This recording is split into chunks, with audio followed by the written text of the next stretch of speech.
Breaking খবর দর্শক, এইমাত্র যে বিভিন্ন টেলিভিশন স্ক্রলে যা দেখা যাচ্ছে তাতে জাকসুর ভিপি স্বতন্ত্র প্যানেলের জিতু আর জিএস ছাত্র শিবিরের মাঝারুল।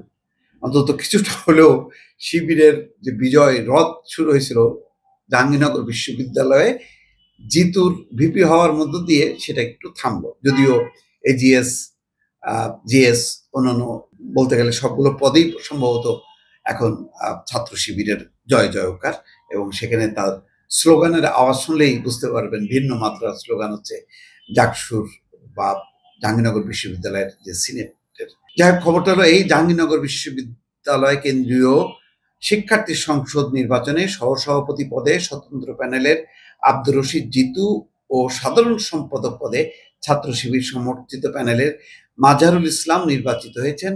এজিএস পুরুষ পদে ছাত্র শিবির সমর্থিত প্যানেলের ফেরদৌস আল হাসান এবং এজিএস পদে ছাত্র শিবির সমর্থিত প্যানেলের আয়শা সিদ্দিকা মেঘলা নির্বাচিত হয়েছেন। ভিপি পদে আব্দুর রশিদ জিতু ৩,৩34 ভোট, আর জিএস পদে মাজারুল ইসলাম ৩,৯৩০ ভোট, কাছাকাছি কিন্তু। এজিএস পদে ফেরদৌস আল হাসান ২,৩৫৮ নারী, এবং পুরুষ পদে ২,৩৫৮, আর এজিএস মেঘলা ৩,৪০২ ভোট পেয়েছেন।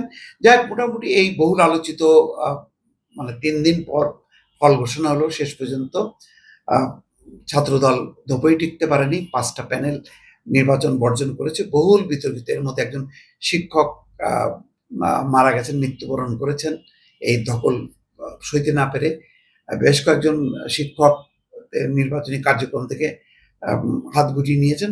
ফলে একটা বহুল আলোচিত বিতর্কিত হয়ে থাকলো এই নির্বাচনটা দর্শক।